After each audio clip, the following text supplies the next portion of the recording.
Well, welcome everyone to our Saturday, November the 11th call.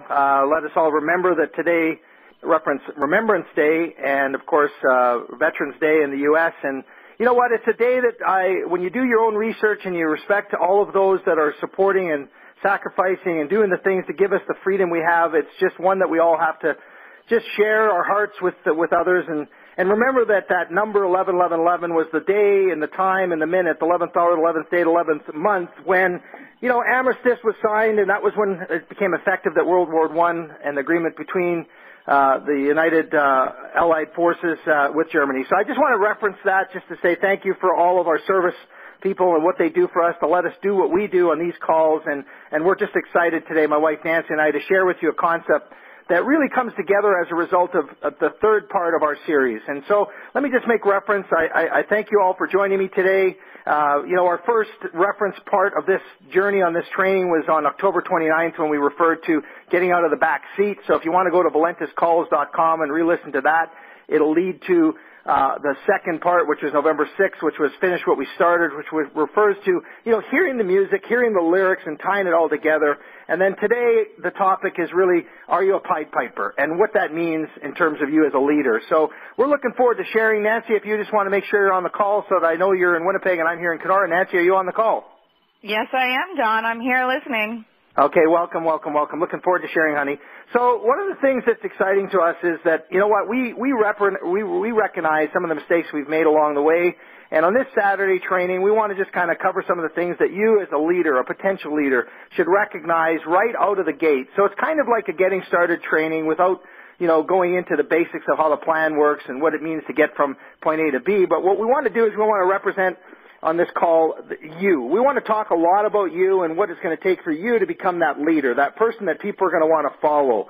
So, you know, the most important thing to recognize when you get started in your Valentus business is that people are watching you. People are watching your conviction. People are watching just how devoted you are. And, you know, I had a really good example of that this week when I brought in a very good networker from Houston, Texas that I'd been friends with in the hot tub industry for a long time. And I just basically worked on, you know, not dripping in a big way, but just subtly keeping him connected to the business for the last year and a half. And he and his wife finally made the connection through when I was in Orlando and decided, you know what, Don, we absolutely want to take it to the next level, and now they're all in. The point I'm trying to make is that people are watching. And as a leader, you can't be the Pied Piper. Now, here's what I referenced the Pied Piper to. Now, if you remember the story and what a Pied Piper is, it's a person who induces others to follow.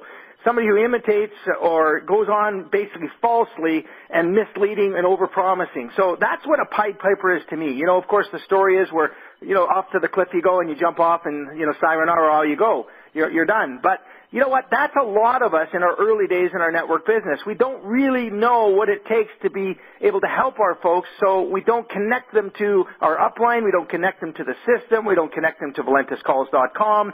We don't connect them. So really, we're the Pied Piper. We're a transactional salesperson, and that's what Nancy and I want to talk to you today about. Is we want to talk to you about becoming a leader that others will want to follow. So, honey, do you want to just chime in for a second here before we get rolling? Well, I think for me, one of the things that a lot of people do wrong is they assume, and I think assumption is something that is a Pied Piper type of mentality. You just assume that everybody knows everything that you already know. And I know that Don and I have become really, really big believers in that we have to sit down, we have to plug people in, and we have to familiarize them with where they have to access the tools to be able to get all of the information. When you say plug into Valentus University and that all the information is there, don't also assume that the person has actually done that. And they can flounder a little bit if they don't find the basic information. And so the best way to do that is to sit down with them right at the beginning and kind of plug them into the tools that they're going to need and require.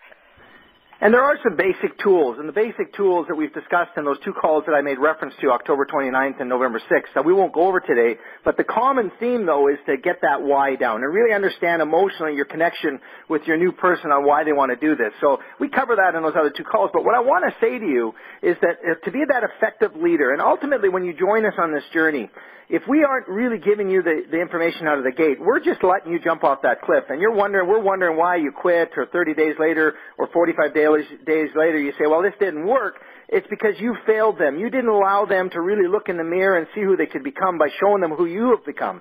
And so as my wife has said for so many times, who she is today is not who she was when she started, because the learning is in the doing. And as we've been doing this for now over 2.5 years, we've learned a lot of the basic things that others have taught us, like Ted Wilson and Barry Hughes and Mike McClanahan and Corey Johnson and John Aremza and Peggy DeSalle, that have been in the network industry for so long. These folks and others who I didn't mention, and I don't shortcome who you are, I just want you to understand, Bill McMahon and others, you guys have absolutely led us with who you are and where you've been, and we wanted to aspire to be more because of who you are. And that's the message today for all of you on this call, is that you've got to find somebody. Your sponsor may not be that person that will inspire you to be more yourself. So you've got to look up. You've got to find that person that will to help you become a more effective leader. So let's touch on that today. What does it mean to be an effective leader in Valentus? And when I say effective, I mean somebody who lets somebody else become more who they can become, because they don't even realize it yet.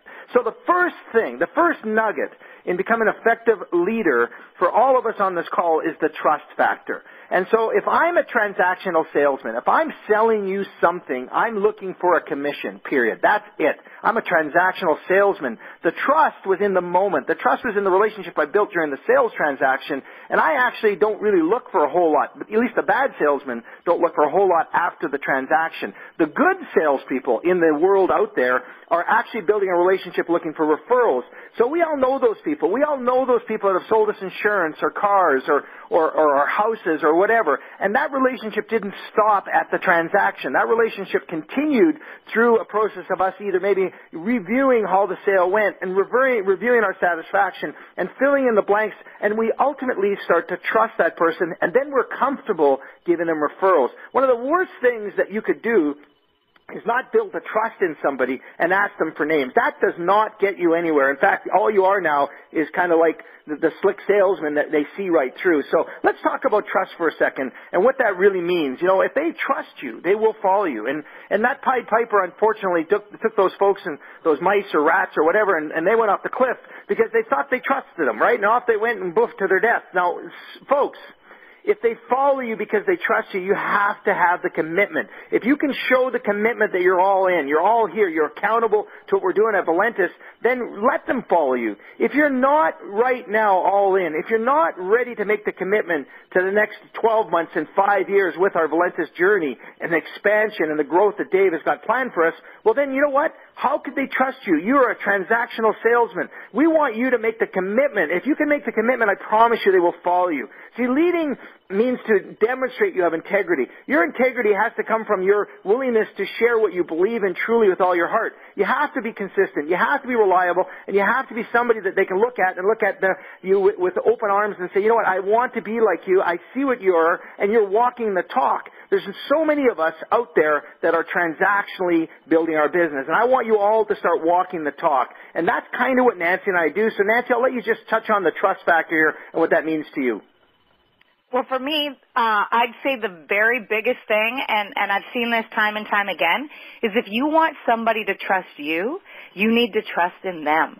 And I think that is an essential part, that you trust in them, that they want this, that they need this, that everything that they've told you. And so then you allow yourself to ask them, if you forget why, is it all right if I come back and remind you why you wanted to do this? And you trust in the fact that this wellness revolution that we're on is the journey that they want to take, that they want more money, more time, better health, that those are things that are going to be able to plug into. And I think if you find that common ground and trust, and you trust in them, that they will trust in you.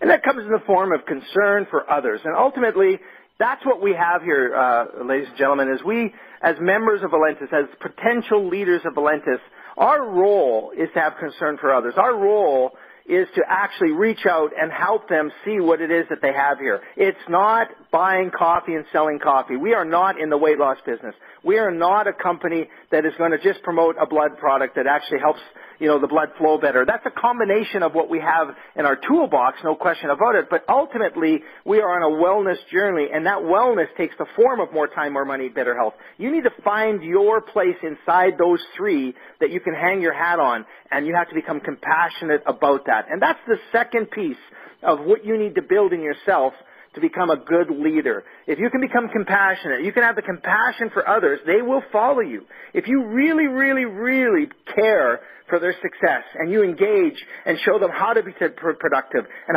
how to track their activity in a daily method of operation sheet, whatever that means to you. I know what we do. We have that roadmap now and we follow it. And it's interesting. I was sharing with a couple of people the other day that I had 38 points on my roadmap on Thursday, and in there I brought in a new business builder. And then the day before that I had brought another builder because I had actually tracked 24 points. What I'm saying to you is that if you're compassionate, if you have that of willing to show that you're willing to lead, follow, or get out of my way, you're not a transactional salesperson. Your compassion will show through. And the key here is, are you that person that your team will look at and say, hey, you know what, I believe you, I trust you, I understand your commitment, and I'm ready to give you my commitment. That's what we're looking for in a leader. So all of you on this call, are you willing to step up and show your compassion? Let yourself be truly trustworthy so people will follow you. Is that you today? Nancy, compassion. You want to take that for a second?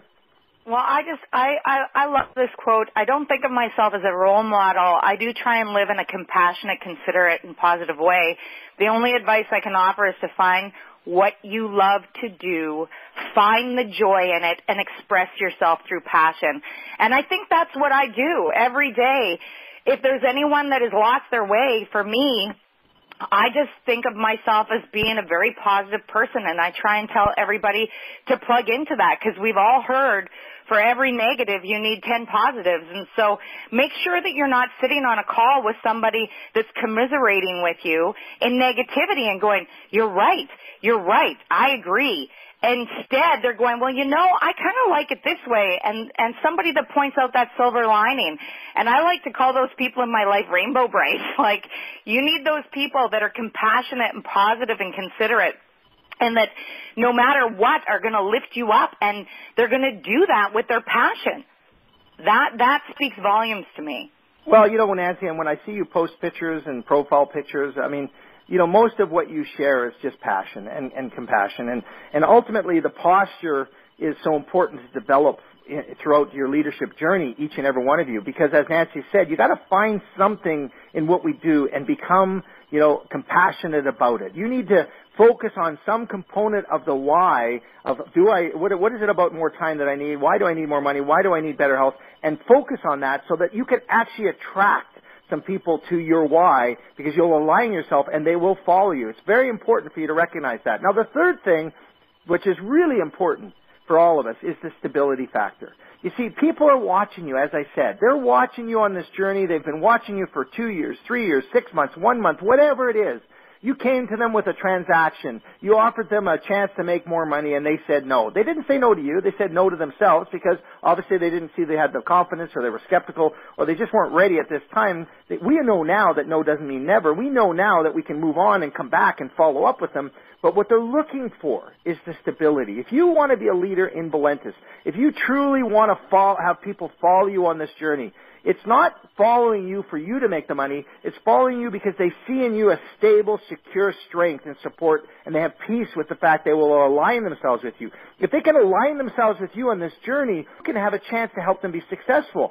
It is impossible for each and every one of us on this call who are going to listen to this call after when it's recorded and posted.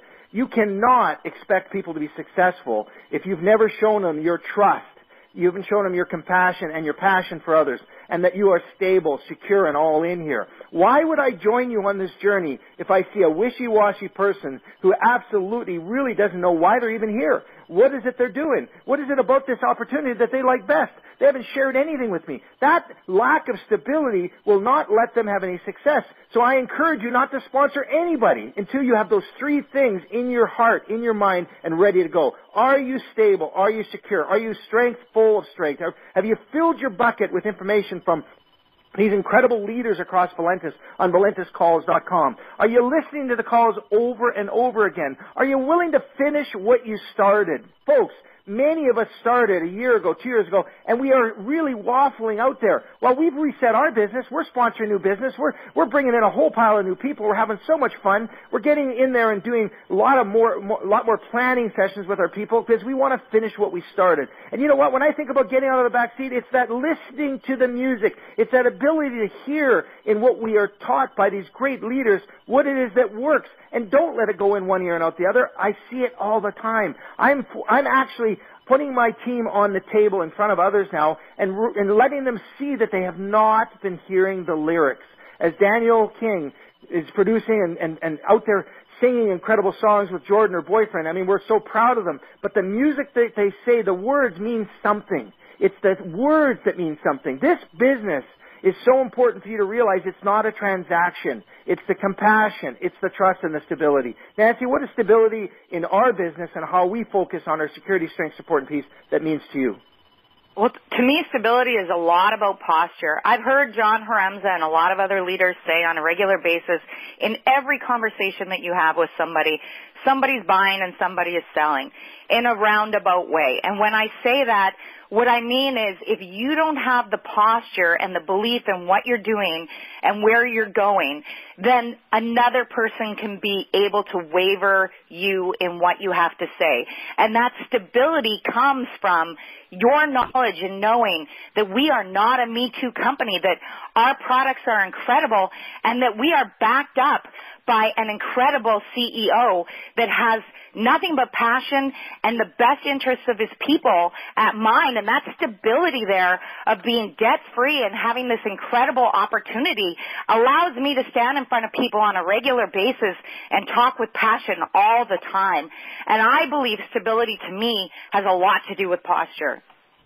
Well, you know, we are so blessed to have this company and all of the things that we have and the new tools that are available to us. I mean, just an example of the video that was released with the cruise, and notice, and this is something for many of you to really key in on, notice that video, if you haven't seen it, it's been posted on lots of different Facebook groups.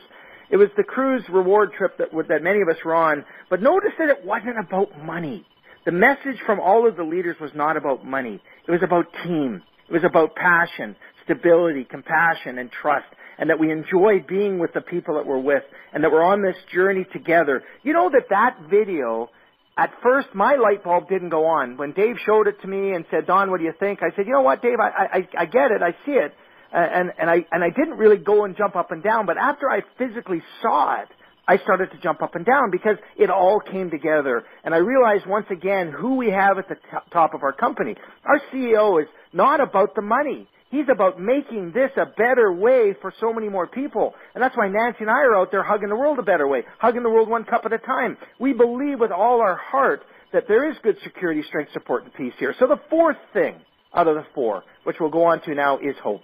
And so when we think about hope, and we think about the fact that there's so many people in the world today displaced, they're desperate for a hug. They're desperate for some sort of opportunity to get them out of the rut they're in. Those people are sitting there right next to you and you don't even know it because you haven't talked to them yet. You know why you haven't talked to them? Because you haven't shown them that you are all in yet. When you can show those people that are so desperate for hope that you're all in, that you have the compassion to help them, and that they can trust you, that you're not looking for 20, 40, 60, or $100.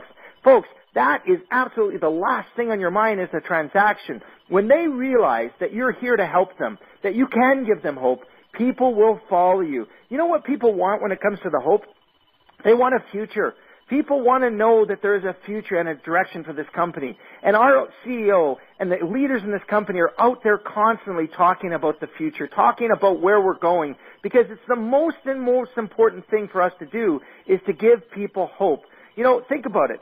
Just day to day is a transaction. Just day to day, you're not a leader. Somebody who actually works on themselves and gives the person around them a chance to want to be like you, learn what you learned, ask you questions. Where did you pick that up? Where did you learn that nugget? You're giving them hope. The most important thing that you can do in our Valentus journey is give people hope, because that's what we are all craving. That is what the people that are sick are craving for. They're asking for hope. The people that need financial well-being, they're hoping that they can find some sort of lottery ticket, right? Well, folks, you have a lottery ticket. And you know what that lottery ticket is? It's you.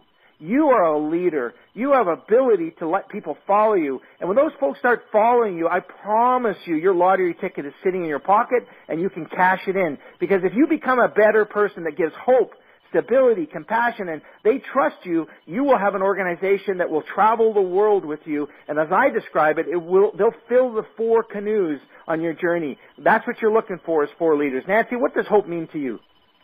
Hope is probably my biggest touchstone. I think that in society, we are taught to not want more. We are taught to be pleased with what we have, to settle with what we've been offered, to not look beyond the horizons, that you are only this smart, that you are only this is the place in the world that you belong. And I think a good teacher can inspire hope, can ignite imagination, and instill a love of learning, a love of wanting more. My biggest fear is that people will settle. I tell people all the time to not settle. I think hope is what we give people on an everyday basis, and I say, give me those dreamers. And anyone that's forgotten how to dream, I say this all the time, let me paint them a picture. Because what we're selling here or telling you is not that you need to want for something unimaginable. There's some people that their entire lives are going to be completely changed with an extra $500 a month. There are people that completely change what their future holds from them in their self-growth and realizing how much more that they are. And if you get nothing out of this journey, I think the self-growth that you get out of this journey is hope for a brighter future, because I know you've said this many times, Don, that your journey has been ever evolving, and your very first time that you were preparing and learning has brought you to where you are now. And I think that self-growth comes from the hope of wanting more in you. And that's my part of hope. I think it's my favorite part of what we do here as leaders. And as you're going through this journey, there's just so many great books you can read. But, you know, it's ultimately what value are you bringing to your membership? What value are you bringing to the one team Valentus? What are you doing to develop yourself as a leader so others will be able to transition into a leader themselves? You have to give them hope. It's not being the person at the top. That is a title that means nothing. You can't be a blue diamond in this company and honestly think that you're going to make all the money. If you are the person that can inspire others to be more, well, then I think that's how my wife and I will go from blue to black to whatever heck the next levels are. I haven't even looked at them. I'm just trying to be very good at developing my ability to share who I am and who I want people to trust in who I am. And when they start to follow us, I want them to see the qualities that they respect. You know, my wife says to me all the time, and I forget this, and it's a flaw I have. I get good service, and sometimes I forget to just say thank you. You know, that the little gratitude quality as a leader is to thank people for doing more. That effort I have to become better at, just thanking people. I found myself recently thanking people for just the most basic things. It's an important quality. And obviously, you know, you've got to, as Nancy said earlier, play to your strengths and develop that purpose and posture. But remember this, the speed of the leader determines the speed of the group. What you do, the direction you go will absolutely determine the result. It's not your past that's going to determine your future. It's right now, this minute, and all that you do going forward. Absolutely, the value that you have to be a leader, the value that you bring to this table is to not look at a title. Do not aspire to be a diamond. Do not aspire to be a structured emerald. Do not aspire to be a double, a triple, a blue. Aspire to be more. If you can be more, the combination of that more will help others be more. And if that more comes together in the power of one and your whys align, you are absolutely unstoppable as a world-class international organization. Isn't that ultimately what we're after? I mean, we're challenging others all the time, right?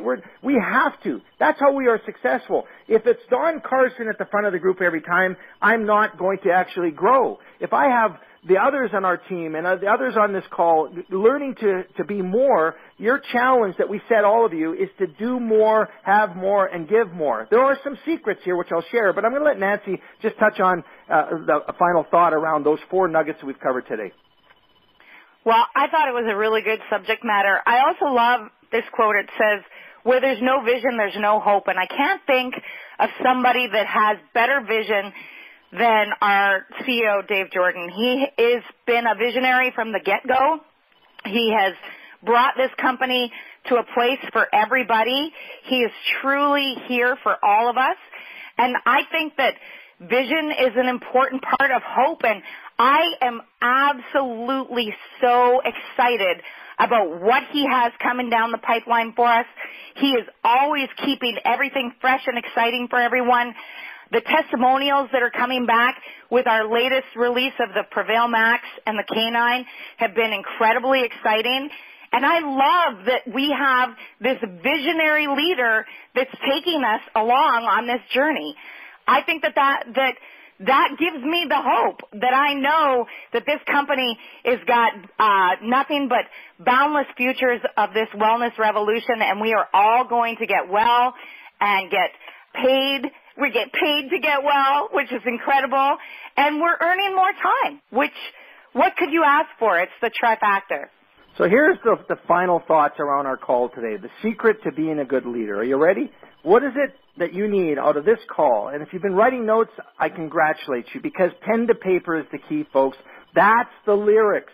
That's not just the music humming through your head. It's the lyrics. Write them down. Then reread them. Then go listen to this call again and reread them again. Get it to stick so you can share and become more of who you are. It's the intuition is a secret. You have to have the intuition that you're in the right place. You have to be a good judge of timing to be able to have the secret of being a good leader. You have to be able to, be that person that absolutely is convinced that your intuition is right? You need also to be able to recognize your weaknesses to be a good leader. You have to be able to be approachable on those weaknesses. You have to be able to take critique on who you are and where you are at this moment and accept it. Let it be water off your back. Let you be able to successfully take the concrete criticism that's there to help you become more.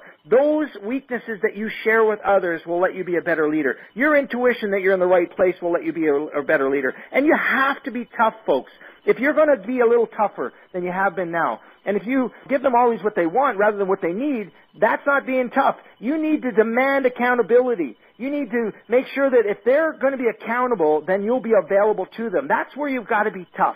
And you know what? I as much as it is, Ted Wilson did this long time ago to me when I was calling him for questions. He said, "It's here. Have you looked there?" And I said, "No." Click. He hung up. You know what? That was being tough. That was being a good leader, because what he did is he encouraged me to start demanding accountability from others. It's not ask all the time from others what you need to do. Let's learn how to do it together. And the fourth step of you being a good leader in terms of a secret, and probably the ultimate reward to you being an incredible secret, is that you have to encourage people to not be a puppet on a string. You have to yourself not be a puppet on a string. You need to develop you, a better you, and you need to be able to focus on you so that others can absolutely start becoming more of who they should be as a result of what they see in you. They align themselves, they find their passion, their posture, they step up, they fill their bucket with what they want to become, and now they're not a puppet on anybody's string, they're a better them, right? And that's ultimately what a leader's job and role is. And Nancy and I have been following a lot of information in the last 2.5 years, and Jim Rohn says it best when he says it, and I said it on my last training call: study, practice, teach. That's Network 101, folks. Study, practice, teach. And Nancy, this is an incredible journey. I'd love you to share a poem with all these folks just to represent the importance of this day, November 11th, 2017, the remembrance that we have for so many that have fallen, who allow us to do what we do that we appreciate. And we thank you for letting us share this 30 minutes with you. Nancy, if you just mind us finishing up the call, and I'll end the recording. Go right ahead, honey. Well, it's not a poem, Don, as much as it's a quote by John F. Kennedy. It's an amazing quote. It spoke to me today. And I just want to use his words as pure as they are. As we express our gratitude, we must never forget that the highest appreciation is not to utter words, but to live by them. And that's John F. Kennedy. I just thought it spoke true today. And that's what we want you all to do, is be the leader that you aspire to be, and lead by example. Have a wonderful Saturday, everyone. I hope you enjoyed the call. Talk to you, everybody, soon. Nancy, love you, dear. Talk to you. Bye-bye.